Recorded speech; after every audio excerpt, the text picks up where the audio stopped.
What's up guys, welcome to another video. Today I wanted to bring you through one of my leg days and discuss what I'm doing, why I'm doing it, and how you could possibly incorporate these exercises and apply some of the training principles I'm utilizing into your own training routine. Before I start any workout session, I like to move my body in multiple planes of motion that typically get neglected from daily modern life and just generally loosen everything up. So I started this session off with foam rolling, which helps with that. It's good for myofascial release, which is basically the connective tissue or like a web-like structure surrounding your muscles. And that helps break everything up, temporarily improving your mobility. And it's also helpful improving blood flow, relieving a bit of soreness that you may have from previous sessions too. As I progress through my warm-up, I get more and more specific towards what I'm going to actually be doing within the workout. So once I finish my general dynamic movement prep, where I'm focusing on things like elevating my body temperature, core activation, that's when I start to shift towards specific movement patterns I'm going to be doing within the workout itself. So I want to be sure I can easily get into the positions I need to be in for a front squat, which is the first thing that I'll be doing.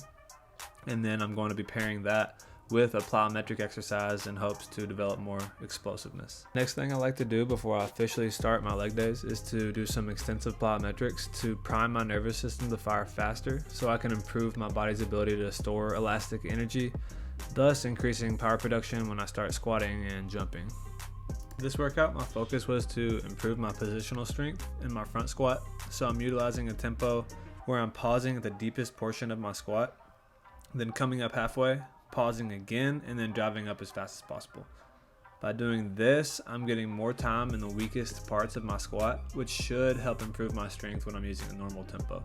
By pausing, I'm also removing the stretch reflex you get from coming out of the hole, so I have to rely less on my tendons and more on pretty much pure muscular contractility. Another benefit of using a pause squat variation is that you can really focus on your body position throughout the range of motion, and being aware of that alone can help you get a stronger squat. You'll be able to see if you shift too far forward or whether or not you have equal weight distribution from the ball of your foot to your heel, or other imbalances or compensatory patterns you may have. I'm using somewhat of a contrast method here by pairing this squat with a seated box jump. By lifting heavy weight, that potentiates your nervous system, so when you then go and perform a much lighter, explosive movement, it helps increase force production. So there's many different variations of this you can do with not only legs, but with the upper body as well. Normally you want to rest about 2 to 3 minutes after your heavy compound, then do your plyometric exercise afterwards, but I was a little crunched on time. I didn't rest as long as I should have. I use these contrast training methods for a lot of the athletes that I train, and it seems to really help bridge the gap from just having absolute strength to being able to produce force much faster. So if you're looking to be more athletic, like jumping higher, running faster, I would definitely look into contrast training. If you're wondering why I'm starting the box jump from a seated position, it's because, like I said earlier, I'm removing the stretch reflex, so it's much harder to jump as high without it, and this will help me increase my rate of force production, which is just being able to exert a large amount of force in a short amount of time. And I'm holding two 15-pound dumbbells where I'm trying to jump as high as possible every single rep. And if I feel like I'm starting to move too slow or the height of my jump decreases by a lot, then I'd either decrease the load or perform less reps so I can maintain that explosiveness without creating too much muscular fatigue. And I'm sure many of you already know, but when you're training for strength, you want the intensity or load of the exercise to be about 85% or more of your 1 rep max, with longer rest times in between sets. And when you're training for pure power, you want to have the intent to perform every rep as fast as you possibly can. And as soon as you feel the velocity of the exercise go down, that's a solid indication to cut the exercise off. So it's a lot different than training for hypertrophy or increasing muscle size and muscular endurance, where you're typically chasing a pump or pushing yourself through that burning sensation. This was my 5th and final set right here. I realized after I filmed my 2nd set, I found out I ran out of storage and I didn't want to refilm another one.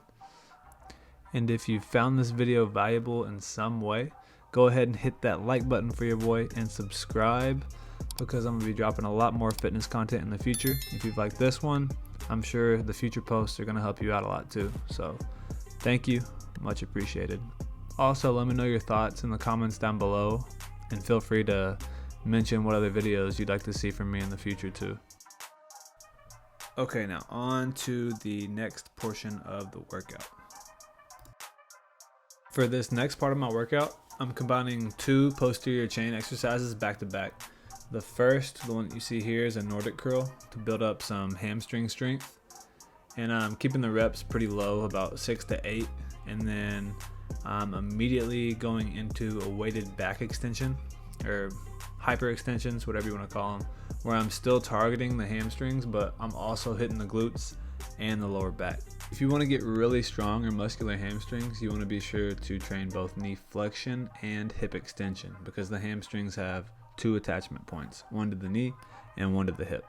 And you don't necessarily have to train both in the same workout like I'm doing here, although I do like combining the 2 for a good hypertrophy stimulus.